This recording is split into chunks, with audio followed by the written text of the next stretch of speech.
ਸਤਨਾਮ ਵਾਹਿਗੁਰੂ ਸਾਹਿਬ ਜੀ। ਸਤਨਾਮ ਵਾਹਿਗੁਰੂ ਸਾਹਿਬ ਜੀ।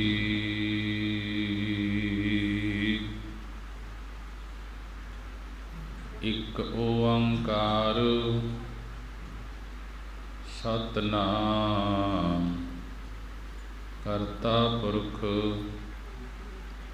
ਨਿਰਭਉ ਨਿਰਵੈਰ ਅਕਾਲ ਮੂਰਤ ਅਜੂਨੀ ਸੈਭੰ ਗੁਰ ਪ੍ਰਸਾਦ।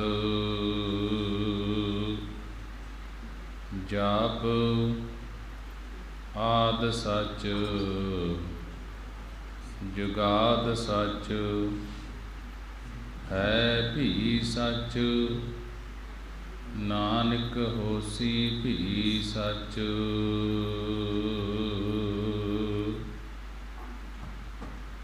ਬਾਣੀ ਗੁਰੂ ਗੁਰੂ ਹੈ ਬਾਣੀ ਵਿੱਚ ਬਾਣੀ ਅੰਮ੍ਰਿਤ ਸਾਰੇ। ਗੁਰਬਾਣੀ ਕਹੈ ਸੇਵਕ ਜਨ ਮਾਨੈ ਪਰਤਖ ਗੁਰੂ ਨਿਸਤਾਰੇ। ਸਤਨਾਮ ਵਾਹਿਗੁਰੂ ਸਾਹਿਬ ਜੀ।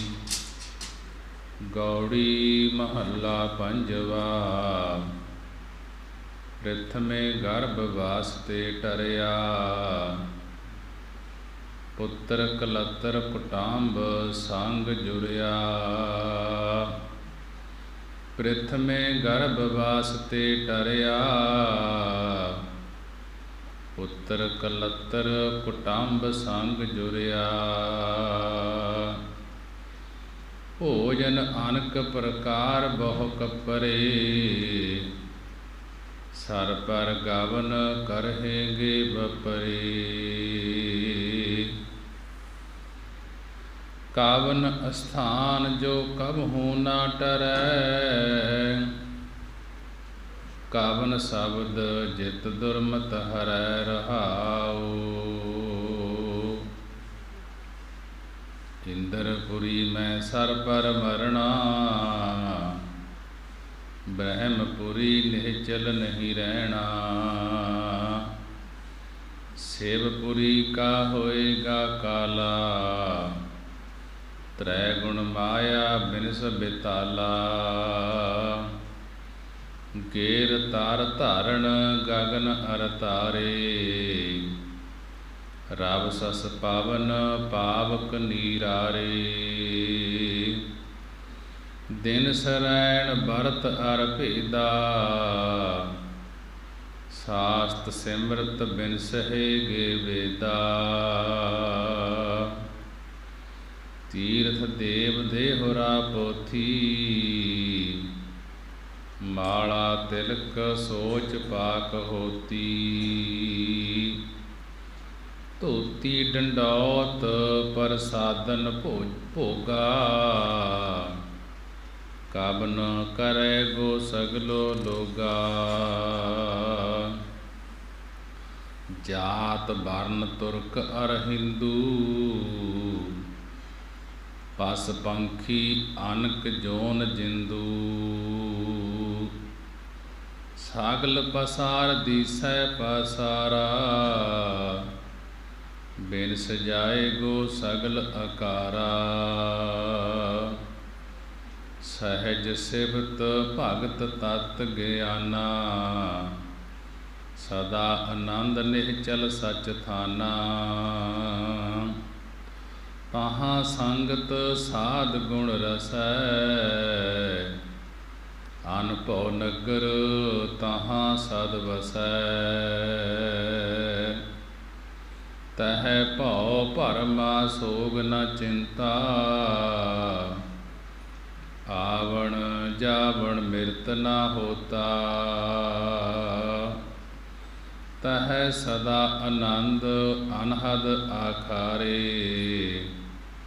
ਭਗਤ ਬਸਹਿ ਕੀਰਤਨ ਆਧਾਰੇ। ਪਾਰ ਬ੍ਰਹਮ ਕਾ ਅੰਤ ਨ ਪਾਰ, ਕੌਣ ਕਰੈ ਤਾਂ ਕਾ ਵਿਚਾਰ। ਕਹੋ ਨਾਨਕ ਜਿਸ ਕਿਰਪਾ ਕਰੈ, ਨਿਹਚਲ ਥਾਨ ਸਾਧ ਸੰਗ ਤਰੈ। ਪਾਰ ਬ੍ਰਹਮ ਕਾ ਅੰਤ ਨ ਪਾਰ, ਕੌਣ ਕਰੈ ਤਾਂ ਕਾ ਵਿਚਾਰ। ਕਹੋ ਨਾਨਕ ਜਿਸ ਕਿਰਪਾ ਕਰੈ, ਨਿਹਚਲ ਥਾਨ ਸਾਧ ਸੰਗ ਤਰੈ। ਵਾਹਿਗੁਰੂ ਜੀ ਕਾ ਖਾਲਸਾ, ਵਾਹਿਗੁਰੂ ਜੀ ਕੀ ਫਤਿਹ। ਜੁਗ ਜੁਗ ਅਟਲ ਚਵਰ ਤਖਤ ਦੇ ਮਾਲਕ, ਦੋ ਜਹਾਨ ਦੇ ਵਾਲੀ, ਲੋਕ ਪਰਲੋਕ ਦੇ ਰਾਖੇ। ਜਾਹਰਾ ਜਹੂਰ ਹਾਜਰਾ ਹਜੂਰ, ਸਰਬ ਕਲਾ ਭਰਪੂਰ। ਜਾਗਦੀ ਜੋਤ ਧੰਨ ਧੰਨ ਸਾਹਿਬ ਸ੍ਰੀ ਗੁਰੂ ਗ੍ਰੰਥ ਸਾਹਿਬ ਮਹਾਰਾਜ ਜੀ। ਸਾਹਿਬ ਸ੍ਰੀ ਗੁਰੂ ਗ੍ਰੰਥ ਸਾਹਿਬ ਮਹਾਰਾਜ ਜੀ ਦਾ ਕੋਟਾਨ ਕੋਟ ਸ਼ੁਕਰਾਨਾ ਹੈ ਕਿ ਗੁਰੂ ਨੇ ਬੜੀ ਹੀ ਰਹਿਮਤ ਕਿਰਪਾ ਕੀਤੀ ਹੈ। ਸੰਗਤਾਂ ਨੂੰ ਅੰਮ੍ਰਿਤ ਵੇਲੇ ਦੇ ਖੁੱਲ੍ਹੇ ਦਰਸ਼ਨ ਦੀਦਾਰੇ ਬਖਸ਼ੇ ਹਨ। ਆਓ ਅੰਮ੍ਰਿਤ ਵੇਲੇ ਦੀ ਸੰਭਾਲ ਕਰਦੇ ਹੋਏ ਸਾਹਿਬ ਸ੍ਰੀ ਗੁਰੂ ਗ੍ਰੰਥ ਸਾਹਿਬ ਮਹਾਰਾਜ ਜੀ ਦੇ ਦਰਸ਼ਨ ਦੀਦਾਰੇ ਕਰਦੇ ਹੋਏ, ਗੁਰੂ ਦਰਬਾਰ ਦੇ ਅੰਦਰ ਹਾਜ਼ਰੀਆਂ ਭਰਦੇ ਹੋਏ, ਮਨ ਬਿਰਤੀਆਂ ਨੂੰ ਇਕਾਗਰ ਕਰਦੇ ਹੋਏ, ਗੁਰੂ ਦੀ ਬਾਣੀ ਦੀ ਵਿਚਾਰ ਸ਼ਰਾਵਣ ਕਰਦੇ ਹੋਏ, ਸਾਹਿਬ ਸ੍ਰੀ ਗੁਰੂ ਗ੍ਰੰਥ ਸਾਹਿਬ ਮਹਾਰਾਜ ਜੀ ਨੂੰ ਸੀਸ ਝੁਕਾਉਂਦੇ ਹੋਏ ਸਾਰੀ ਸੰਗਤ ਗੱਜ ਕੇ ਫਤਿਹ ਬੁਲਾਉਣਾ ਕਰੀਏ ਜੀ। ਵਾਹਿਗੁਰੂ ਜੀ ਕਾ ਖਾਲਸਾ, ਵਾਹਿਗੁਰੂ ਜੀ ਕੀ ਫਤਿਹ। ਸਾਹਿਬ ਸ੍ਰੀ ਗੁਰੂ ਗ੍ਰੰਥ ਸਾਹਿਬ ਮਹਾਰਾਜ ਜੀ ਦੀ ਲੜੀਵਾਰ ਵਿਚਾਰ ਕਾਫੀ ਸਮੇਂ ਤੋਂ ਚੱਲ ਰਹੀ ਹੈ। ਗੌੜੀ ਰਾਗ ਦੇ ਅੰਦਰ ਮਹੱਲਾ ਪੰਜਵਾਂ, ਪੰਜਵੇਂ ਪਾਤਸ਼ਾਹ ਗੁਰੂ ਅਰਜਨ ਦੇਵ ਮਹਾਰਾਜ ਜੀ ਦੀ ਬਾਣੀ ਹੈ। ਅਸ਼ਟਪਦੀਆਂ 8 ਪਦਿਆਂ ਵਾਲੇ ਸ਼ਬਦ ਹਨ। 237 ਅੰਗ ਤੇ ਗੁਰੂ ਗ੍ਰੰਥ ਸਾਹਿਬ ਮਹਾਰਾਜ ਜੀ ਦੇ ਪੰਨਾ ਨੰਬਰ 237 ਤੇ ਸੁਸ਼ੋਭਤ ਹੈ ਗੁਰੂ ਅਰਜਨ ਦੇਵ ਮਹਾਰਾਜ ਜੀ ਦੀ ਬਾਣੀ। ਪਰਥਾਏ ਸਾਖੀ ਮਹਾਂਪੁਰਖ ਬੋਲਦੇ, ਸਾਂਝੀ ਸਗਲ ਜਹਾਨੈ। ਮਹਾਰਾਜ ਗੁਰੂ ਅਰਜਨ ਦੇਵ ਮਹਾਰਾਜ ਜੀ ਨੇ ਉਸ ਮੌਕੇ ਗੁਰਬਾਣੀ ਉਚਾਰਨ ਕੀਤੀ। ਜਿਸ ਵੀ ਥਾਂ 'ਤੇ ਬਾਣੀ ਉਚਾਰਨ ਕਰਨ ਦੀ ਲੋੜ ਪੈਂਦੀ ਸੀ, ਉਚਾਰਨ ਕਰਦੇ ਸੀ। ਅਤੇ ਉਪਦੇਸ਼ ਸਾਰੀ ਦੁਨੀਆ ਨੂੰ ਸਾਂਝਾ ਹੈ ਬਾਣੀ ਦਾ। ਭਾਵੇਂ ਕਿਸੇ ਦੇ ਪਰਥਾਏ ਉਸ ਸਮੇਂ ਦੇ ਵਿੱਚ ਬਾਣੀ ਉਚਾਰਨ ਕਰਦੇ ਸਨ, ਅਤੇ ਉਪਦੇਸ਼ ਸਾਰੀ ਦੁਨੀਆ ਨੂੰ, ਸਾਰੇ ਸੰਸਾਰ ਨੂੰ ਸਾਂਝਾ ਹੈ। ਹਰੇਕ 'ਤੇ ਢਲਦਾ ਹੈ ਇਹ ਬਾਣੀ ਦਾ ਉਪਦੇਸ਼। ਕਿ ਸ੍ਰੀ ਗੁਰੂ ਅਰਜਨ ਦੇਵ ਮਹਾਰਾਜ ਜੀ ਨੇ ਇਹ ਸ਼ਬਦ ਗੌੜੀ ਰਾਗ ਦੇ ਅੰਦਰ ਜੋ ਉਚਾਰਨ ਕੀਤਾ ਹੋਇਆ ਹੈ, ਅੰਮ੍ਰਿਤਸਰ ਦੀ ਪਾਵਨ ਧਰਤੀ 'ਤੇ ਉਚਾਰਨ ਕੀਤਾ ਹੈ। ਕਿ ਪਾਵਨ ਧਰਤੀ ਵਿੱਚ ਗੁਰਸਿੱਖ ਸੰਗਤਾਂ ਅਤੇ ਮਾਧੋ ਦਾਸ ਆਦਿਕ ਪ੍ਰਚਾਰਕਾਂ ਨੂੰ ਸੰਸਾਰ ਦੇ ਨਾਸਬਾਨ ਪਦਾਰਥਾਂ ਦਾ ਮੋਹ ਖਤਮ ਕਰਨ ਲਈ ਅਤੇ ਜੋ ਹਿੰਦੂ ਮਤ ਵਿੱਚ ਇੰਦਰਪੁਰੀ, ਬ੍ਰਹਮਪੁਰੀ, ਸ਼ਿਵਪੁਰੀ ਆਦਿਕ ਦੀ ਲਾਲਸਾ ਪੈਦਾ ਕੀਤੀ ਜਾਂਦੀ ਸੀ। ਇਹ ਪ੍ਰਚਾਰ ਕਰਦੇ ਸਨ ਹਿੰਦੂ ਲੋਕ ਕਿ ਤੈਨੂੰ ਇੰਦਰਪੁਰੀ ਦਾ ਸੁਖ ਪ੍ਰਾਪਤ ਹੋਏਗਾ, ਬ੍ਰਹਮਪੁਰੀ ਦਾ ਸੁਖ ਪ੍ਰਾਪਤ ਹੋਏਗਾ, ਸ਼ਿਵਪੁਰੀ ਦਾ ਸੁਖ ਪ੍ਰਾਪਤ ਹੋਏਗਾ। ਇਹ ਲਾਲਸਾ ਪੈਦਾ ਕੀਤੀ ਜਾਂਦੀ ਸੀ। ਉਹਨਾਂ ਨੂੰ ਨਾਸਵੰਤ ਦਰਸਾਉਂਦਿਆਂ ਹੋਇਆਂ ਗੁਰੂ ਅਰਜਨ ਦੇਵ ਮਹਾਰਾਜ ਜੀ ਇਹ ਪਾਵਨ ਸ਼ਬਦ ਉਚਾਰਨ ਕੀਤਾ। ਗੁਰ ਵਿਲਾਸ ਪਾਤਸ਼ਾਹੀ ਛੇਵੀਂ ਵਿੱਚ ਮਾਤਾ ਭਾਗ ਭਰੀ ਦਾ ਪ੍ਰਸੰਗ ਆਉਂਦਾ ਹੈ ਕਿ ਜਦੋਂ ਮਾਤਾ ਦਾ ਅੰਤ ਵੇਲਾ ਆਇਆ, ਮਾਤਾ ਭਾਗ ਭਰੀ ਦਾ ਜਦੋਂ ਅੰਤ ਵੇਲਾ ਆਇਆ, ਪਹਿਲਾਂ ਇਸ ਦੇ ਕੋਲ ਇੰਦਰ ਆਇਆ ਕਿ ਮਾਤਾ ਤੈਨੂੰ ਇੰਦਰਪੁਰੀ ਲਿਜਾਣ ਲਈ ਆਇਆ ਹਾਂ। ਤਾਂ ਮਾਤਾ ਜੀ ਨੇ ਜਵਾਬ ਦੇ ਦਿੱਤਾ ਸੀ ਕਿ ਮੈਨੂੰ ਸ੍ਰੀ ਗੁਰੂ ਅਰਜਨ ਦੇਵ ਮਹਾਰਾਜ ਜੀ ਦੇ ਪ੍ਰਥਮੇ ਗਰਭ ਵਾਸ ਤੇ ਟਰਿਆ। ਰਹਾਉ ਦੀਆਂ ਪੰਕਤੀਆਂ ਵਿੱਚ ਆਉਂਦਾ ਹੈ ਕਿ ਪਹਿਲੀਆਂ ਪੰਕਤੀਆਂ ਵਿੱਚ ਆਉਂਦਾ ਹੈ, ਪ੍ਰਥਮੇ ਗਰਭ ਵਾਸਤੇ ਟਰਿਆ ਪੁੱਤਰ ਕਲੱਤਰ ਕਟੰਬ ਸੰਗ ਜੁਰਿਆ। ਕਿ ਜੋ ਪਹਿਲੀਆਂ ਪੰਕਤੀਆਂ ਵਿੱਚ ਆਉਂਦਾ ਹੈ, ਮਾਤਾ ਭਾਗ ਭਰੀ ਕਹਿਣ ਲੱਗੀ ਕਿ ਮੈਨੂੰ ਸ੍ਰੀ ਗੁਰੂ ਅਰਜਨ ਦੇਵ ਮਹਾਰਾਜ ਜੀ ਦੇ ਪ੍ਰਥਮੇ ਗਰਭ ਵਾਸਤੇ ਟਰਿਆ ਵਾਲੇ ਸ਼ਬਦ ਵਿੱਚੋਂ ਇਹ ਸੋਝੀ ਹੋਈ ਹੈ ਕਿ ਮੌਤ ਉੱਥੇ ਵੀ ਜ਼ਰੂਰ ਆਉਂਦੀ ਹੈ। ਜਿੱਥੇ ਇੰਦਰਪੁਰੀ ਵਿੱਚ ਲਿਜਾਣ ਦੀ ਗੱਲ ਕਰਦੇ ਹੋਂ ਕਿ ਮਾਤਾ ਭਾਗ ਭਰੀ ਕਹਿਣ ਲੱਗੀ ਕਿ ਉੱਥੇ ਵੀ ਮੌਤ ਜ਼ਰੂਰ ਆਉਂਦੀ ਹੈ। ਬ੍ਰਹਮਾ ਨੇ ਕਿਹਾ ਕਿ ਤੈਨੂੰ ਮਾਤਾ ਉੱਥੇ ਲੈ ਚਲਦਿਆਂ ਬ੍ਰਹਮਪੁਰੀ ਵਿੱਚ। ਬ੍ਰਹਮਾ ਨੂੰ ਵੀ ਇਹੋ ਹੀ ਜਵਾਬ ਦਿੱਤਾ ਮਾਤਾ ਭਾਗ ਭਰੀ ਨੇ ਕਿ ਸ਼ਿਵ ਜੀ ਆਇਆ। ਸ਼ਿਵ ਜੀ ਨੇ ਕਿਹਾ ਤੈਨੂੰ ਸ਼ਿਵਪੁਰੀ ਵਿੱਚ ਲੈ ਚਲਦੇ ਹਾਂ, ਉੱਥੇ ਬੜੇ ਸੁੱਖ ਹਨ।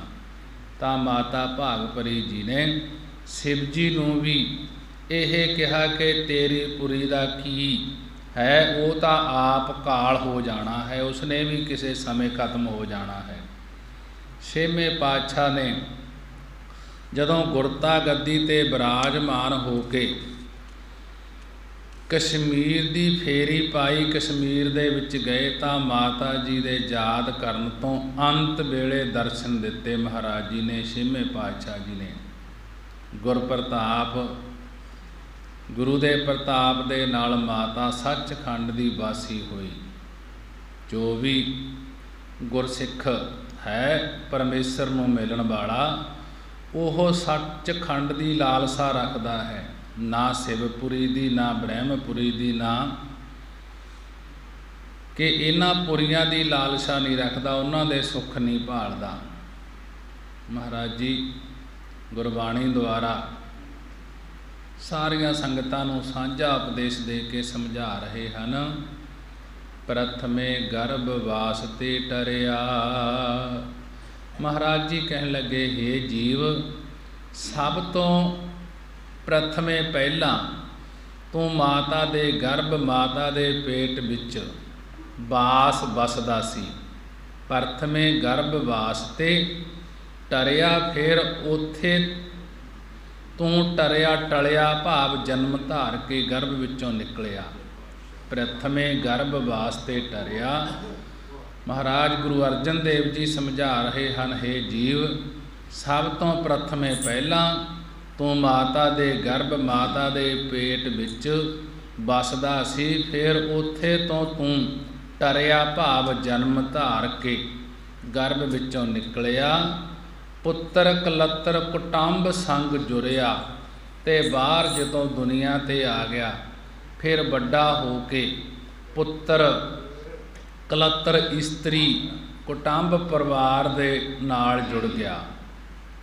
ਮਹਾਰਾਜ ਜੀ ਬੜੇ ਹੀ ਵਿਸਥਾਰ ਨਾਲ ਸਮਝਾ ਰਹੇ ਹਨ ਕਿ ਹੇ ਜੀਵ, ਸਭ ਤੋਂ ਪਹਿਲਾਂ ਤੂੰ ਮਾਤਾ ਦੇ ਪੇਟ ਵਿੱਚ ਵਸਦਾ ਸੀ, ਫਿਰ ਉੱਥੇ ਤੂੰ ਟਰਿਆ ਭਾਵ ਜਨਮ ਧਾਰ ਕੇ ਗਰਭ ਦੇ ਵਿੱਚੋਂ ਨਿਕਲਿਆ। ਪੁੱਤਰ ਕਲੱਤਰ ਕੁਟੰਬ ਸੰਗ ਜੁਰਿਆ, ਫਿਰ ਵੱਡਾ ਹੋ ਕੇ ਪੁੱਤਰ ਤੇ ਕਲੱਤਰ ਇਸਤਰੀ ਕੁਟੰਬ ਪਰਿਵਾਰ ਦੇ ਨਾਲ ਜੁੜ ਗਿਆ। ਭੋਜਨ ਅਨਕ ਪ੍ਰਕਾਰ ਬਹੁ ਕੱਪਰੇ।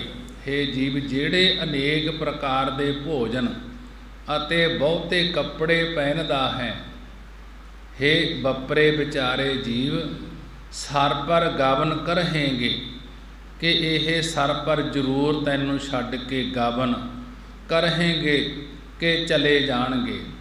ਜਿਹੜੇ ਪੁੱਤਰ ਇਸਤਰੀ ਪਰਿਵਾਰ ਹੈ ਜਾਂ ਜਿਹੜੇ ਅਨੇਕ ਪ੍ਰਕਾਰ ਦੇ ਭੋਜਨ ਖਾਂਦਾ ਹੈ, ਕੱਪੜੇ ਪਹਿਨਦਾ ਹੈ, ਹੇ ਬੱਪਰੇ ਵਿਚਾਰੇ ਜੀਵ, ਇਹ ਜ਼ਰੂਰ ਤੈਨੂੰ ਛੱਡ ਕੇ ਚਲੇ ਜਾਣਗੇ। ਇਹਨਾਂ ਨੂੰ ਛੱਡ ਕੇ ਤੂੰ ਸਰ ਪਰ ਗਾਵਨ ਕਰਹੇਂਗੇ, ਤੂੰ ਸਰ ਪਰ ਜ਼ਰੂਰ ਹੀ ਚਲਿਆ ਜਾਏਗਾ, ਭਾਵ ਕੂਚ ਕਰਕੇ ਜਾਏਗਾ। ਅੱਗੇ ਸਤਿਗੁਰੂ ਜੀ ਜਗਿਆਸੂ ਮੁਖ ਦੁਆਰਾ ਪਹਿਲਾਂ ਪ੍ਰਸ਼ਨ ਉਚਾਰਨ ਕਰਕੇ ਫਿਰ ਆਪ ਹੀ ਉੱਤਰ ਦਿੰਦੇ ਹਨ। ਕਾਵਨ ਅਸਥਾਨ ਜੋ ਕਬ ਹੋ ਨਾ ਟਰੈ। ਮਹਾਰਾਜ ਜੀ ਕਹਿਣ ਲੱਗੇ ਕਾਵਨ ਅਸਥਾਨ ਜੋ ਕਬ ਹੋ ਨਾ ਟਰੈ। हे ਗੁਰੂ ਜੀ, ਉਹ ਕਾਵਨ ਉਹ ਕਿਹੜਾ ਅਸਥਾਨ ਕਿਹੜਾ ਥਾਨ ਹੈ ਜਿਹੜਾ ਕਬਹੂ ਕਦੇ ਵੀ ਟਲਣ ਵਾਲਾ ਨਾ ਹੋਵੇ, ਭਾਵ ਹਰ ਵਕਤ ਅਚਲ ਰਹੇ, ਨਾ ਚਲੇ ਜਾਣ ਵਾਲਾ ਹੋਵੇ। ਜਿਹੜਾ ਕਦੇ ਵੀ ਟਲੇ ਨਾ, ਉਹ ਵਾਹਿਗੁਰੂ ਦਾ ਸਰੂਪ ਹੀ ਸਦਾ ਇਸਤਤ ਰਹਿਣ ਵਾਲਾ ਹੈ। ਮਹਾਰਾਜ ਜੀ ਕਹਿਣ ਲੱਗੇ ਕਾਵਨ ਅਸਥਾਨ ਜੋ ਕਬਹੂ ਨਾ ਟਰੈ, ਕਿ हे ਗੁਰੂ ਜੀ ਉਹ ਕਿਹੜਾ ਅਸਥਾਨ ਹੈ ਕਿਹੜਾ ਥਾਂ ਹੈ ਜਿਹੜਾ ਕਦੇ ਵੀ ਟਲਣ ਵਾਲਾ ਨਾ ਹੋਵੇ, ਭਾਵ ਹਰ ਵਕਤ ਅਚਲ ਰਹੇ, ਨਾ ਚਲੇ ਜਾਣ ਵਾਲਾ ਹੋਵੇ। ਮਹਾਰਾਜ ਜੀ ਕਹਿਣ ਲੱਗੇ ਜੋ ਕਬਹੂ ਨਾ ਟਰੈ, ਜੋ ਜਿਹੜਾ ਕਦੇ ਵੀ ਟਲਦਾ ਨਹੀਂ, ਉਹ ਵਾਹਿਗੁਰੂ ਦਾ ਸਰੂਪ ਹੀ ਹੈ, ਸਦਾ ਇਸਤਤ ਰਹਿੰਦਾ ਹੈ, ਉਹ ਪਰਮੇਸ਼ਰ ਆਪ ਹੀ ਹੈ। ਕਾਵਨ ਸ਼ਬਦ ਜਿਤ ਦੁਰਮਤ ਹਰੈ ਰਹਾਉ। हे ਮਹਾਰਾਜ, ਉਹ ਕਿਹੜਾ ਸ਼ਬਦ ਹੈ ਜਿਸ ਨਾਲ ਖੋਟੀ ਮਤ ਦਾ ਨਾਸ ਹੋ ਜਾਵੇ, ਖੋਟੀ ਮਤ ਨਾਸ ਹੋ ਜਾਂਦੀ ਹੈ। ਕਾਵਨ ਸ਼ਬਦ ਜਿਤ ਦੁਰਮਤ ਹਰੈ, ਇਹ ਦੁਰਮਤ ਖੋਟੀ ਮਤ। हे ਮਹਾਰਾਜ, ਉਹ ਕਿਹੜਾ ਸ਼ਬਦ ਹੈ ਜਿਸ ਨਾਲ ਖੋਟੀ ਮਤ ਨਾਸ ਹੋ ਜਾਂਦੀ ਹੈ। ਮਹਾਰਾਜ ਜੀ ਕਹਿਣ ਲੱਗੇ ਗੁਰਾਂ ਦੁਆਰੇ ਜੋ ਵਾਹਿਗੁਰੂ ਗੁਰਮੰਤਰ ਮਿਲਿਆ ਹੈ, ਪਰਮੇਸ਼ਰ ਦਾ ਨਾਮ ਮਿਲਿਆ ਹੈ, ਵਾਹਿਗੁਰੂ ਵਾਹਿਗੁਰੂ ਉਚਾਰਨ ਦਾ ਨਾਮ ਮਿਲਿਆ ਹੈ, ਜਿਹੜਾ ਇਹੋ ਹੀ ਉੱਤਮ ਸ਼ਬਦ, ਇਹੋ ਹੀ ਉੱਤਮ ਉਪਦੇਸ਼ ਹੈ, ਜਿਸ ਕਰਕੇ ਦੁਰਮਤ ਹਰੈ, ਜਿਤ ਦੁਰਮਤ ਹਰੈ, ਕਿ ਜਿਸ ਕਰਕੇ ਦੁਰਮਤ ਖੋਟੀ ਮਤ ਨਾਸ ਹੋ ਜਾਂਦੀ ਹੈ। ਰਹਾਉ ਵਿਸਰਾਮ ਦੇ ਕੇ ਮਹਾਰਾਜ ਜੀ ਅੱਗੇ ਸਮਝਾ ਰਹੇ ਹਨ। ਇੰਦਰਪੁਰੀ ਮੈਂ ਸਰ ਪਰ ਮਰਨਾ, ਬ੍ਰਹਮਪੁਰੀ ਨਿਹਚਲ ਨਹੀਂ ਰਹਿਣਾ, ਸੇਵਪੁਰੀ ਕਾ ਹੋਏਗਾ ਕਾਲਾ, ਤ੍ਰੈ ਗੁਣ ਮਾਇਆ ਬਿਨਸ ਬਿਤਾਲਾ। ਮਹਾਰਾਜ ਜੀ ਗੁਰੂ ਅਰਜਨ ਦੇਵ ਜੀ ਕਥਨ ਕਰਦੇ ਹਨ ਇੰਦਰਪੁਰੀ ਮੈਂ ਸਰ ਪਰ ਮਰਨਾ। हे ਭਾਈ, ਇੰਦਰਪੁਰੀ ਵਿੱਚ ਸਰ ਪਰ ਹੁੰਦਾ ਹੈ, ਜ਼ਰੂਰ ਮਰਨਾ ਹੁੰਦਾ ਹੈ।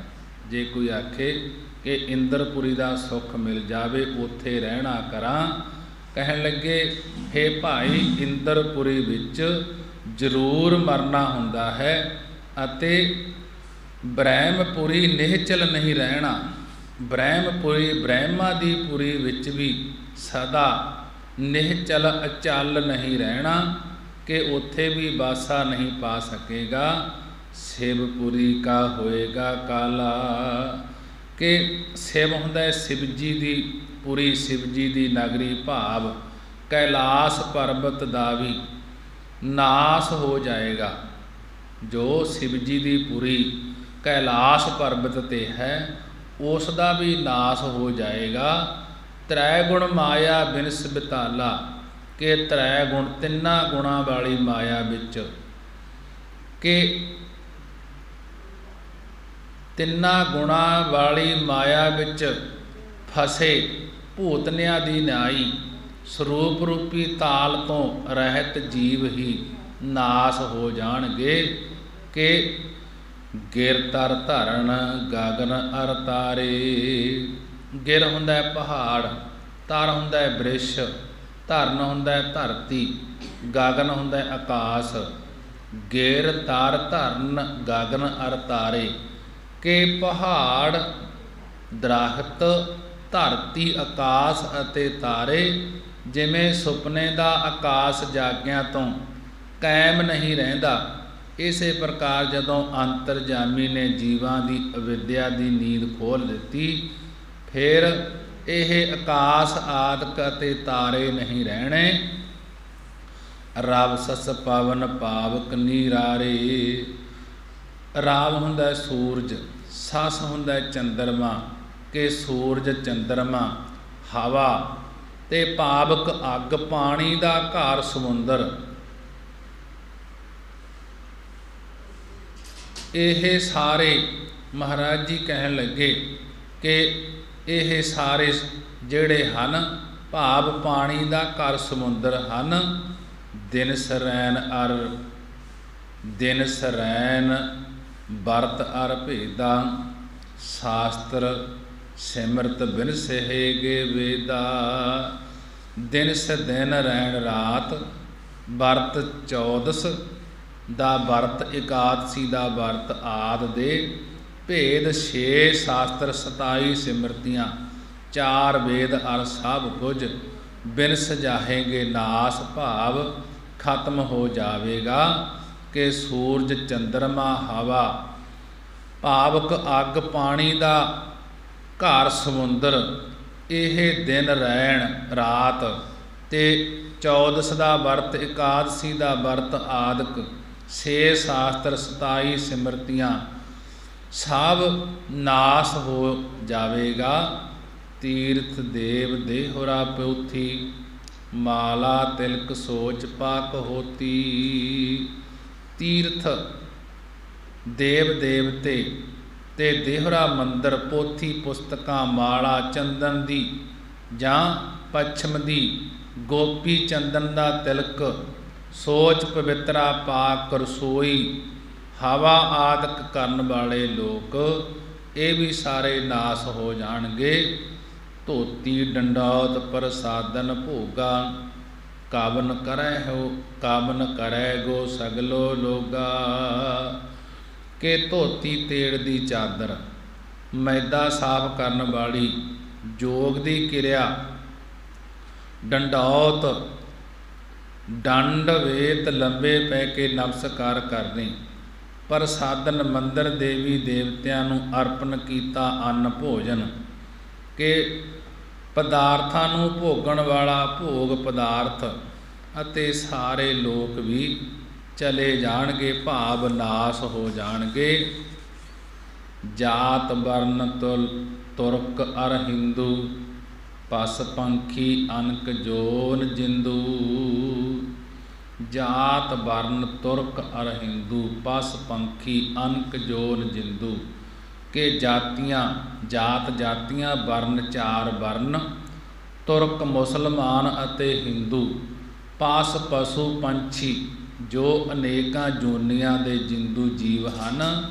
ਸਗਲ ਪਸਾਰ ਦਿਸੈ ਪਸਾਰਾ, ਜਿਨ੍ਹਾਂ ਇਹ ਸਗਲ ਸਾਰਾ ਪਸਾਰਾ ਪਸਰਿਆ ਹੋਇਆ ਹੈ, ਦਿਸਦਾ ਹੈ। ਬਿਨ ਸਜਾਏਗੋ ਸਗਲ ਆਕਾਰਾ, ਇਹ ਸਾਰਾ ਆਕਾਰ ਨਾਸ ਹੋ ਜਾਏਗਾ, ਭਾਵ ਕਾਲ ਸਾਰਿਆਂ ਦਾ ਭਖਣ ਕਰ ਰਿਹਾ ਹੈ, ਕਾਲ ਸਭ ਨੂੰ ਖਤਮ ਕਰ ਰਿਹਾ ਹੈ। ਸਹਿਜ ਸਿਵਤ ਭਗਤ ਤਤ ਗਿਆਨਾ, ਸਦਾ ਆਨੰਦ ਨਿਹਚਲ ਸਚ ਥਾਨਾ। ਸਹਿਜ ਸਿਵਤ ਭਗਤ ਤਤ ਗਿਆਨਾ, ਜਿਸ ਸਤ ਸੰਗਤ ਦੇ ਵਿੱਚ ਸਹਿਜੇ ਹੀ ਪਰਮੇਸ਼ਰ ਦੀ ਸਿਵਤ ਹੁੰਦੀ ਹੈ, ਉਸਤਤੀ ਹੁੰਦੀ ਹੈ, ਭਗਤੀ ਹੁੰਦੀ ਹੈ। ਅਤੇ ਤਤ ਗਿਆਨਾ, ਤਤ ਦਾ ਗਿਆਨ ਉਚਾਰਨ ਹੁੰਦਾ ਹੈ ਉਸ ਪਰਮੇਸ਼ਰ ਦਾ, ਉੱਥੇ ਆਨੰਦ ਹੈ।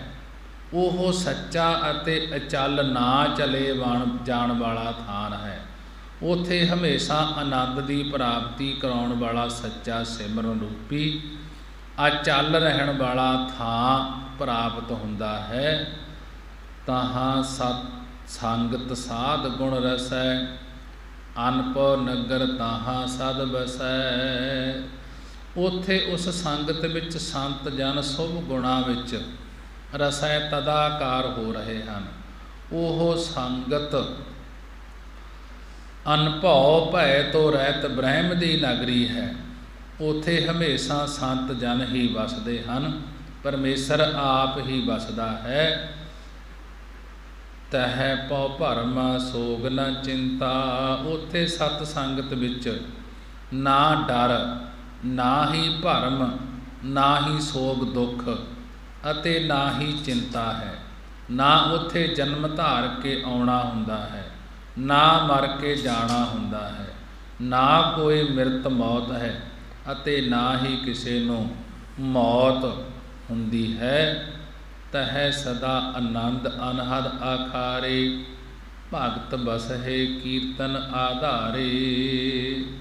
ਮਹਾਰਾਜ ਜੀ ਕਹਿਣ ਲੱਗੇ ਉੱਥੇ ਹਮੇਸ਼ਾ ਆਨੰਦ ਹੈ ਪਰਮੇਸ਼ਰ ਦੇ ਦਰਬਾਰ ਦੇ ਅੰਦਰ, ਕਿ ਉੱਥੇ ਹਮੇਸ਼ਾ ਆਨੰਦ ਹੈ।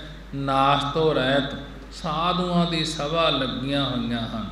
ਉੱਥੇ ਭਗਤ ਜਨ ਪਰਮੇਸ਼ਰ ਦੇ ਜਸ ਨੂੰ, ਪਰਮੇਸ਼ਰ ਦੇ ਜਸ ਦੇ ਆਸਰੇ ਹੋ ਕੇ ਵਸਦੇ ਹਨ।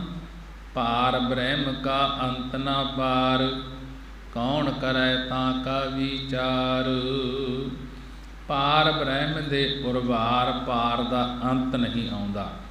ਉਸ ਪਰਮੇਸ਼ਰ ਦੇ ਪਾਰਾਵਾਰ ਦਾ ਅੰਤ ਨਹੀਂ ਆਉਂਦਾ। ਉਹ ਬੇਅੰਤ ਹੈ। ਜਿਵੇਂ ਮੱਛੀ ਪਾਣੀ ਵਿੱਚ ਫਿਰ ਰਹਿੰਦੀ ਹੈ, ਕਿ ਮੱਛੀ ਪਾਣੀ ਦੇ ਵਿੱਚ ਰਹਿੰਦੀ ਹੈ, ਸਮੁੰਦਰ ਦਾ ਅੰਤ ਨਹੀਂ ਪਾ ਸਕਦੀ। हे ਭਾਈ, ਕੌਣ ਉਸ ਪਰਮੇਸ਼ਰ ਦੀ ਪ੍ਰਾਪਤੀ ਦਾ ਵਿਚਾਰ ਕਰ ਸਕਦਾ ਹੈ? ਭਾਵ ਉਸ ਦਾ ਪੂਰਨ ਵਿਚਾਰ ਕਿਸੇ ਦੇ ਪਾਸੋਂ ਨਹੀਂ ਕੀਤਾ ਜਾਂਦਾ। ਕਹੋ ਨਾਨਕ ਜਿਸ ਕਿਰਪਾ ਕਰੈ, ਨਿਹਚਲ ਥਾਨ ਸਾਧ ਸੰਗ ਤਰੈ। ਸਤਿਗੁਰੂ ਜੀ ਕਥਨ ਕਰਦੇ ਹਨ, ਜਿਸ ਤੇ ਮੇਰਾ ਸਤਿਗੁਰੂ ਦਇਆ ਦ੍ਰਿਸ਼ਟੀ ਕਰਦਾ ਹੈ, ਕਿਰਪਾ ਕਰਦਾ ਹੈ, ਉਸ ਨੂੰ ਸਾਧ ਸੰਗਤ ਰੂਪੀ ਅਚਲ ਥਾਂ ਪ੍ਰਾਪਤ ਹੁੰਦਾ ਹੈ। ਜਿਸ ਸਾਧ ਸੰਗਤ ਦੁਆਰਾ ਉਹ ਪੁਰਸ਼ ਤਰ ਜਾਂਦਾ ਹੈ, ਮੁਕਤ ਹੋ ਜਾਂਦਾ ਹੈ। ਕਹੋ ਨਾਨਕ ਜਿਸ ਕਿਰਪਾ ਕਰੈ, ਨਿਹਚਲ ਥਾਨ ਸਾਧ ਸੰਗਤ ਤਰੈ। ਕਿ ਸਤਿਗੁਰੂ ਜੀ ਕਥਨ ਕਰਦੇ ਹਨ, ਜਿਸ ਤੇ ਮੇਰਾ ਵਾਹਿਗੁਰੂ ਦਇਆ ਦ੍ਰਿਸ਼ਟੀ ਕਰਦਾ ਹੈ, ਉਸ ਨੂੰ ਸਾਧ ਸੰਗਤ ਰੂਪੀ ਥਾਂ ਪ੍ਰਾਪਤ ਹੁੰਦਾ ਹੈ। ਜਿਸ ਸਾਧ ਸੰਗਤ ਦੁਆਰਾ ਉਹ ਪੁਰਖ ਤਰ ਜਾਂਦਾ ਹੈ, ਮੁਕਤ ਹੋ ਜਾਂਦਾ ਹੈ। ਗੌੜੀ ਮਹੱਲਾ ਪੰਜਵਾ। ਜੋ ਇਸ ਮਾਰੇ ਸੋਈ ਸੂਰਾ, ਜੋ ਇਸ ਮਾਰੇ ਸੋਈ ਪੂਰਾ, ਜੋ ਇਸ ਮਾਰੇ ਤਿਸਹਿ ਵਡਿਆਈ, ਜੋ ਇਸ ਮਾਰੇ ਤਿਸ ਕਾ ਦੁਖ ਜਾਈ। ਐਸਾ ਕੋਇ ਜੇ ਦੁਬਿਧਾ ਮਾਰ ਗਵਾਵੈ, ਇਸ ਹੈ ਮਾਰ ਰਾਜ ਜੋਗ ਕਮਾਵੈ ਰਹਾਉ। ਗੌੜੀ ਰਾਗ ਦੇ ਅੰਦਰ ਪੰਜਵੇਂ ਪਾਤਸ਼ਾਹ ਗੁਰੂ ਅਰਜਨ ਦੇਵ ਮਹਾਰਾਜ ਜੀ ਸਮਝਾ ਰਹੇ ਹਨ। ਐਸਾ ਕੋਇ ਜੇ ਦੁਬਿਧਾ ਮਾਰ ਗਵਾਵੈ। ਮਹਾਰਾਜ ਜੀ ਕਹਿਣ ਲੱਗੇ, ਐਸਾ ਕੋਈ ਪੁਰਖ ਹੈ ਜੋ ਦੁਬਿਧਾ ਨੂੰ, ਦਵੈਤ ਨੂੰ ਮਾਰ ਦੇਵੇ, ਕਾਮ ਆਦਿਕਾਂ ਨੂੰ ਹਿਰਦੇ ਵਿੱਚੋਂ ਗਵਾ ਦੇਵੇ। ਇਸ ਹੈ ਮਾਰ ਰਾਜ ਜੋਗ ਕਮਾਵੈ। ਜਿਹੜਾ ਇਸ ਦਵੈਤ ਨੂੰ ਮਾਰ ਕੇ ਰਾਜ ਜੋਗ ਕਮਾਉਣਾ ਕਰੇ, ਕੋਈ ਐਸਾ ਪੁਰਖ ਹੈ ਜਿਹੜਾ ਦਵੈਤ ਨੂੰ, ਦੁਬਿਧਾ ਨੂੰ ਮਾਰ ਦੇਵੇ। ਜਿਹੜਾ ਦੁਬਿਧਾ ਨੂੰ ਮਾਰ ਕੇ, ਦਵੈਤ ਨੂੰ ਮਾਰ ਕੇ ਰਾਜ ਜੋਗ ਕਮਾਉਣਾ ਕਰੇ। ਮਹਾਰਾਜ ਜੀ ਕਹਿਣ ਲੱਗੇ, ਜੋ ਇਸ ਮਾਰੇ ਸੋਈ ਸੂਰਾ। ਹੇ ਭਾਈ, ਜੋ ਇਸ ਦਵੈਤ ਨੂੰ ਮਾਰ ਦੇਵੇ ਉਹ ਹੀ ਸੂਰਮਾ ਹੈ। ਜੋ ਇਸ ਦਵੈਤ ਨੂੰ ਮਾਰ ਦੇਵੇ ਉਹ ਪੂਰਨ ਪੁਰਖ ਹੈ। ਬਾਕੀ ਸਭ ਦਵੈਤ ਤੋਂ ਬਿਨਾ ਅਧੂਰੇ ਹੀ ਹਨ। ਜੋ ਇਸ ਮਾਰੇ ਤਿਸਹਿ ਵਡਿਆਈ, ਜੋ ਇਸ ਮਾਰੇ ਤਿਸ ਕਾ ਦੁਖ ਜਾਈ। ਜੋ ਇਸ ਦਵੈਤ ਨੂੰ ਮਾਰ ਦੇਵੇ ਉਸੇ ਪੁਰਖ ਦੀ ਵਡਿਆਈ, ਉਸੇ ਪੁਰਖ ਦੀ ਸੋਭਾ ਹੁੰਦੀ ਹੈ। ਜੋ ਇਸ ਦਵੈਤ ਨੂੰ ਮਾਰ ਦੇਵੇ ਉਸ ਦਾ ਜੰਮਣ ਮਰਨ ਦਾ ਦੁੱਖ ਚਲਿਆ ਜਾਂਦਾ ਹੈ, ਨਾਸ ਹੋ ਜਾਂਦਾ ਹੈ। ਐਸਾ ਕੋਇ ਜੇ ਦੁਬਿਧਾ ਮਾਰ ਗਵਾਵੈ। ਐਸਾ ਕੋਈ ਵਿਰਲਾ ਪੁਰਖ ਹੀ ਹੈ ਜਿਹੜਾ ਦੁਬਿਧਾ, ਦਵੈਤ ਭਾਵ ਨੂੰ ਮਾਰ ਕੇ ਅੰਦਰੋਂ ਗਵਾ ਦਿੰਦਾ ਹੈ। ਇਸ ਹੈ ਮਾਰ ਰਾਜ ਜੋਗ ਕਮਾਵੈ। ਉਹ ਇਸ ਦਵੈਤ ਨੂੰ ਮਾਰ ਕੇ ਰਾਜ ਜੋਗ ਨੂੰ ਕਮਾਉਂਦਾ ਹੈ। ਭਾਵ ਪਰਿਵਾਰ ਵਿੱਚ ਰਹਿੰਦਿਆਂ ਵਾਹਿਗੁਰੂ ਦੇ ਨਾਮ ਦੇ ਨਾਲ ਜੁੜੇ ਰਹਿਣਾ, ਸਾਰੇ ਪਦਾਰਥਾਂ ਵਿੱਚ ਰਹਿੰਦਿਆਂ ਕਮਲ ਦੀ ਨਿਆਈ ਨਿਰਲੇਪ ਰਹਿਣਾ, ਉਹ ਪੁਰਸ਼ ਰਾਜ ਜੋਗ ਨੂੰ ਕਮਾਉਣਾ ਯੋਗ ਹੈ। ਜਿਹੜਾ ਪਰਿਵਾਰ ਦੇ ਵਿੱਚ ਰਹਿੰਦਾ ਹੋਇਆ ਕਿ ਕਮਲ ਫੁੱਲ ਹੁੰਦਾ ਹੈ, ਜਿਹੜਾ ਉਸ ਦੀ ਨਿਆਈ ਰਹੇ, ਨਿਰਲੇਪ ਰਹੇ, ਤਾਂ ਉਹ ਰਾਜ ਜੋਗ ਨੂੰ ਕਮਾਉਂਦਾ ਹੈ। ਮਹਾਰਾਜ ਜੀ ਅੱਗੇ ਸਮਝਾ ਰਹੇ ਹਨ, ਜੋ ਇਸ ਮਾਰੇ ਤਿਸ ਕੋ ਭਉ ਨਾਹੀ। ਜੋ ਇਸ ਦਵੈਤ ਨੂੰ ਮਾਰ ਦੇਵੇ ਉਸ ਨੂੰ ਫਿਰ ਕਿਸੇ ਦਾ ਡਰ ਨਹੀਂ ਰਹਿੰਦਾ। ਜੋ ਇਸ ਮਾਰੇ ਸੋ ਨਾਮ ਸਮਾਹੇ। ਜੋ ਇਸ ਦਵੈਤ ਨੂੰ ਮਾਰ ਦੇਵੇ ਉਸ ਦਾ ਮਨ ਨਾਮ ਦੇ ਵਿੱਚ ਸਮਾਉਂਦਾ ਹੈ, ਨਾਮ ਦੇ ਵਿੱਚ ਲੱਗ ਜਾਂਦਾ ਹੈ। ਜੋ ਇਸ ਮਾਰੇ ਤਿਸ ਕੀ ਤ੍ਰਿਸ਼ਨਾ ਬੁਝੈ। ਜੋ ਇਸ ਦਵੈਤ ਨੂੰ ਮਾਰ ਦੇਵੇ ਉਸ ਪੁਰਸ਼ ਦੀ ਤ੍ਰਿਸ਼ਨਾ ਰੂਪੀ ਅੱਗ ਬੁਝ ਜਾਂਦੀ ਹੈ। ਜੋ ਇਸ ਮਾਰੇ ਦਰਗਹਿ ਸਿੱਝੈ। ਜਿਹੜਾ ਇਸ ਦੁਬਿਧਾ ਨੂੰ ਮਾਰਦਾ ਹੈ ਕਿ ਜਿਹੜਾ ਇਸ ਦਵੈਤ ਨੂੰ ਮਾਰ ਲੈਂਦਾ ਹੈ ਉਹ ਦਰਗਾਹ ਵਿੱਚ ਮੁਕਤ ਹੁੰਦਾ ਹੈ। ਜੋ ਇਸ ਮਾਰੇ ਸੋ ਧਨਵੰਤਾ। ਜਿਹੜਾ ਇਸ ਦਵੈਤ ਨੂੰ ਮਾਰ ਦੇਵੇ ਉਹ ਆਤਮ ਧਨ ਵਾਲਾ ਧਨਵੰਤਾ ਧਨੀ ਹੈ। ਜੋ ਇਸ ਮਾਰੇ ਸੋ ਪਤਵੰਤਾ। ਜਿਹੜਾ ਇਸ ਦਵੈਤ ਨੂੰ ਮਾਰ ਦੇਵੇ ਉਹ ਪੁਰਖ ਲੋਕ ਪਰਲੋਕ ਵਿੱਚ ਇੱਜ਼ਤ ਵਾਲਾ ਹੋ ਜਾਂਦਾ ਹੈ ਕਿ ਦੁਨੀਆ ਦਵੈਤ ਦੇ ਵਿੱਚ ਪਈ ਹੋਈ ਹੈ। ਜਿਹੜਾ ਇਸ ਦਵੈਤ ਨੂੰ ਮਾਰ ਦੇਵੇ ਉਹ ਆਤਮ ਧਨ ਵਾਲਾ ਧਨਵੰਤਾ ਧਨੀ ਹੈ। ਜੋ ਇਸ ਮਾਰੇ ਸੋਈ ਜਤੀ। ਜਿਹੜਾ ਇਸ ਦਵੈਤ ਨੂੰ ਮਾਰ ਦੇਵੇ ਉਹੀ ਜਤੀ ਹੈ। ਬਾਕੀ ਸਾਰੇ ਤਾਂ ਕਾਮਨਾ ਦੇ ਗ੍ਰਸੇ ਹੋਏ ਹਨ। ਜੋ ਇਸ ਮਾਰੇ ਤਿਸ ਹੋਵੈ ਗਤੀ। ਜਿਹੜਾ ਇਸ ਦਵੈਤ ਨੂੰ ਮਾਰ ਦੇਵੇ ਉਸ ਦੀ ਗਤੀ, ਉਸ ਦੀ ਮੁਕਤੀ ਹੋ ਜਾਂਦੀ ਹੈ। ਜੋ ਇਸ ਮਾਰੇ ਤਿਸ ਕਾ ਆਇਆ ਗਨੀ। ਜਿਹੜਾ ਇਸ ਦਵੈਤ ਨੂੰ ਮਾਰ ਦੇਵੇ ਉਸ ਦਾ ਆਇਆ ਸਫਲ ਗਿਣੀਦਾ ਹੈ। ਜੋ ਇਸ ਮਾਰੇ ਸੋ ਨਿਹਚਲ ਧਨੀ। ਜਿਹੜਾ ਇਸ ਦਵੈਤ ਨੂੰ ਮਾਰ ਦੇਵੇ ਉਹ ਨਿਹਚਲ ਅਚਲ ਨਾਮ ਰੂਪੀ ਧਨ ਵਾਲਾ ਹੋ ਜਾਂਦਾ ਹੈ। ਜੋ ਇਸ ਮਾਰੇ ਸੋ ਵਡ ਭਾਗਾ।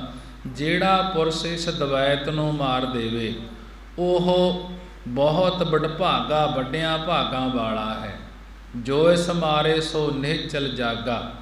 ਕਿ ਜਿਹੜਾ ਇਸ ਦਵੈਤ ਨੂੰ ਮਾਰ ਦੇਵੇਗਾ ਉਹ ਅਨ ਦਿਨ ਰਾਤ ਦਿਨ ਗਿਆਨ ਅਵਸਥਾ ਵਿੱਚ ਜਾਗ ਪੈਂਦਾ ਹੈ। ਜੋ ਇਸ ਮਾਰੇ ਸੋ ਜੀਵਨ ਮੁਕਤਾ। ਜਿਹੜਾ ਇਸ ਦਵੈਤ ਨੂੰ ਮਾਰ ਦੇਵੇ ਉਹ ਜਿਉਂਦਾ ਹੀ ਮੁਕਤ ਹੈ। ਉਹ ਜੀਵਨ ਮੁਕਤੀ ਨੂੰ ਪਾਉਣ ਵਾਲਾ ਹੈ। ਜਿਹੜਾ ਪੁਰਖ ਜੋ ਇਸ ਮਾਰੇ ਤਿਸ ਕੀ ਨਿਰਮਲ ਜੁਗਤਾ। ਜਿਹੜਾ ਪੁਰਖ ਇਸ ਦਵੈਤ ਨੂੰ ਮਾਰ ਦੇਵੇ ਉਸ ਦੀ ਜੁਗਤਾ ਹੁੰਦਾ ਰਹਿਣੀ ਨਿਰਮਲ ਹੋ ਜਾਂਦੀ ਹੈ, ਉਜਲ ਹੋ ਜਾਂਦੀ ਹੈ। ਉਹ ਉਜਲ ਸਰੂਪ ਜੁੜਿਆ ਰਹਿੰਦਾ ਹੈ। ਜੋ ਇਸ ਮਾਰੇ ਸੋਈ ਸੁਗਿਆਨੀ। ਜਿਹੜਾ ਇਸ ਦਿਵਦਾ ਨੂੰ ਮਾਰ ਦੇਵੇ ਉਹ ਸੁਗਿਆਨੀ ਸ੍ਰੇਸ਼ਟ ਗਿਆਨੀ ਹੈ। ਸ੍ਰੇਸ਼ਟ ਗਿਆਨੀ ਆਤਮਿਕ ਗਿਆਨੀ ਬ੍ਰਹਮ ਗਿਆਨੀ ਹੀ ਹੋ ਜਾਂਦਾ ਹੈ। ਜੋ ਇਸ ਮਾਰੇ ਸੋ ਨਿਹਚਲ ਧਨੀ। ਜਿਹੜਾ ਇਸ ਦੁਬਿਧਾ ਨੂੰ ਮਾਰ ਦੇਵੇ ਉਹ ਹੀ ਸ਼ਾਂਤੀ ਸਰੂਪ ਪਰਮੇਸ਼ਰ ਦੇ ਗਿਆਨ ਵਿੱਚ ਜੁੜਿਆ ਰਹਿੰਦਾ ਹੈ। ਇਸ ਮਾਰੀ ਬਿਨ ਥਾਏ ਨਾ ਪਰੈ। ਕਿ ਇਸ ਦੁਬਿਧਾ ਮਾਰੀ ਤੋਂ ਬਗੈਰ ਜੀਵ ਦੇ ਕੀਤੇ ਸਾਧਨ ਵਾਹਿਗੁਰੂ ਦੇ ਲੇਖੇ ਵਿੱਚ ਕਿਸੇ ਥਾਂ ਨਹੀਂ ਪੈਂਦੇ। ਭਾਵ ਸਰੂਪ ਰੂਪੀ ਥਾਂ ਪ੍ਰਾਪਤ ਨਹੀਂ ਹੋ ਸਕਦਾ।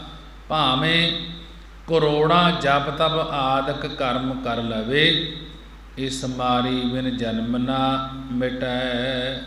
ਇਸ ਦਵੈਤ ਮਾਰੀ ਤੋਂ ਬਗੈਰ ਜਨਮ ਨਹੀਂ ਮਿਟ ਸਕਦਾ।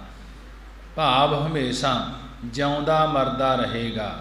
इस मारी बिन जन्म, इस मारी बिन जमते नहीं टरै।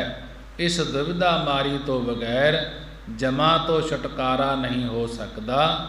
इस मारी बिन ज्ञान न होई, इस द्वैत मारी तो बगैर ਕਿਸੇ ਨੂੰ ਗਿਆਨ ਬ੍ਰਹਮ ਗਿਆਨ ਦੀ ਪ੍ਰਾਪਤੀ ਨਹੀਂ ਹੁੰਦੀ। ਇਸ ਮਾਰੀ ਬਿਨ ਝੂਠ ਨਾ ਧੋਈ, ਇਸ ਦਵੈਤ ਮਾਰੀ ਤੋਂ ਬਗੈਰ ਅੰਤਸ ਕਰਨ ਵਿੱਚੋਂ ਹਿਰਦੇ ਵਿੱਚੋਂ ਪਾਪਾਂ ਦੀ ਮੈਲ ਰੂਪੀ ਝੂਠ ਧੋਤੀ ਨਹੀਂ ਜਾਂਦੀ। ਇਸ ਮਾਰੀ ਬਿਨ ਸਭ ਕਿਸ ਮੈਲਾ, ਕਿ ਇਸ ਦਵੈਤ ਮਾਰੀ ਤੋਂ ਬਿਨਾ ਸਾਰਾ ਕੁਝ ਮੈਲਾ ਹੀ ਪ੍ਰਤੀਤ ਹੁੰਦਾ ਹੈ। ਇਸ ਮਾਰੀ ਬਿਨ ਸਭ ਕਿਸ ਜੌਲਾ, ਕਿ ਇਸ ਦਵੈਤ ਮਾਰੀ ਤੋਂ ਬਿਨਾ ਸਾਰਾ ਕੁਝ ਜੌਲਾ ਦੌੜਨ ਵਾਲਾ ਭਾਵ ਜੁਦਾਇਗੀ ਵਿੱਚ ਰਹਿੰਦਾ ਹੈ। ਏਕਤਾ ਨਹੀਂ ਹੋ ਸਕਦੀ। ਜਾਂ ਕੋ ਭਏ ਕਿਰਪਾਲ ਕਿਰਪਾ ਨਿਧ, ਤਿਸ ਭਈ ਖਲਾਸੀ ਹੋਈ ਸਗਲ ਸਿੱਧ। ਜਾਂ ਕੋ ਜਿਸ ਉੱਤੇ ਕਿਰਪਾ ਦੇ ਸਮੁੰਦਰ, ਕਿਰਪਾ ਦੇ ਖਜ਼ਾਨੇ ਪਰਮੇਸ਼ਰ ਕਿਰਪਾਲੂ ਹੋਏ ਹਨ, ਉਸ ਦੀ ਦੁਵਿਧਾ ਤੋਂ ਖਲਾਸੀ ਭਾਵ ਮੁਕਤੀ ਹੋ ਜਾਂਦੀ ਹੈ। ਉਸ ਨੂੰ ਹੋਈ ਸਗਲ ਸਿੱਧ, ਉਸ ਨੂੰ ਸਗਲ ਸਾਰੀਆਂ 9 ਨਿਧੀਆਂ 18 ਸਿੱਧੀਆਂ ਪ੍ਰਾਪਤ ਹੋ ਗਈਆਂ ਹਨ। ਗੁਰ ਦੁਵਿਧਾ ਜਾਂ ਕੀ ਹੈ ਮਾਰੀ। ਗੁਰੂ ਨਾਨਕ ਦੇਵ ਮਹਾਰਾਜ ਜੀ ਨੇ ਕਿਰਪਾ ਕਰਕੇ ਜਿਸ ਪੁਰਸ਼ ਦੀ ਦੁਵਿਧਾ ਦਵੈਤ ਭਾਵਨਾ ਮਾਰ ਦਿੱਤੀ ਹੈ, ਕਹੋ ਨਾਨਕ ਸੋ ਬ੍ਰਹਮ ਵਿਚਾਰੀ। ਮਹਾਰਾਜ ਜੀ ਕਥਨ ਕਰਦੇ ਹਨ ਕਿ ਉਹ ਪੁਰਸ਼ ਵਾਹਿਗੁਰੂ ਦੀ ਵਿਚਾਰ ਵਾਲਾ ਹੈ। ਜਿਸ ਪੁਰਸ਼ ਦੀ ਦਵੈਤ ਭਾਵਨਾ ਗੁਰੂ ਨਾਨਕ ਦੇਵ ਮਹਾਰਾਜ ਜੀ ਨੇ ਕਿਰਪਾ ਕਰਕੇ ਮਾਰ ਦਿੱਤੀ ਹੈ, ਸਤਿਗੁਰੂ ਜੀ ਕਥਨ ਕਰਦੇ ਹਨ ਉਹ ਪੁਰਸ਼ ਵਾਹਿਗੁਰੂ ਦੀ ਵਿਚਾਰ ਵਾਲਾ ਹੈ। ਜਿਸ ਨੇ ਗੁਰਾਂ ਦੀ ਕਿਰਪਾ ਦੁਆਰਾ ਹਿਰਦੇ ਵਿੱਚੋਂ ਦੁਵਿਧਾ ਮਾਰੀ ਹੈ, ਸੋ ਬ੍ਰਹਮ ਵਿਚਾਰੀ, ਸੋ ਉਹ ਬ੍ਰਹਮ ਦੀ ਵਿਚਾਰ ਵਾਲਾ ਹੋ ਜਾਂਦਾ ਹੈ। ਮਹਾਰਾਜ ਜੀ ਨੇ ਬੜੇ ਹੀ ਵਿਸਥਾਰ ਦੇ ਨਾਲ ਗੁਰਬਾਣੀ ਦੁਆਰਾ ਸਮਝਾਉਣਾ ਕੀਤਾ ਹੈ। ਜਿਨ੍ਹਾਂ ਨੇ ਆਪਣੇ ਅੰਦਰੋਂ ਦਵੈਤ ਮਾਰੀ ਹੈ, ਦੁਚਿੱਤਾ ਮਨ ਮਾਰਿਆ ਹੈ, ਇੱਕ ਪਰਮੇਸ਼ਰ ਦੇ ਨਾਲ ਲੱਗੇ ਹਨ ਤੇ ਹੋਰ ਦੀ ਜੋ ਪੂਜਾ ਕਰਨੀ ਹੈ ਉਸ ਨੂੰ ਇੱਕ ਪਰਮੇਸ਼ਰ ਦੇ ਨਾਲ ਮਨ ਨੂੰ ਜੋੜਿਆ ਹੈ, ਜਿਨ੍ਹਾਂ ਦੀ ਦੁਵਿਧਾ ਮਰ ਗਈ ਹੈ, ਗੁਰੂ ਨਾਨਕ ਦੇਵ ਮਹਾਰਾਜ ਜੀ ਨੇ ਉਹਨਾਂ ਤੇ ਕਿਰਪਾ ਕੀਤੀ ਹੈ ਕਿ ਆਪਣੇ ਨਾਲ ਜੋੜ ਕੇ ਇਸ ਸੰਸਾਰ ਸਮੁੰਦਰ ਤੋਂ ਪਾਰ ਕਰਨਾ ਕੀਤਾ ਹੈ। ਸਮਾਂ ਹੋ ਚੁੱਕਿਆ ਹੈ। ਆਓ 6 ਪੌੜੀਆਂ ਆਨੰਦ ਸਾਹਿਬ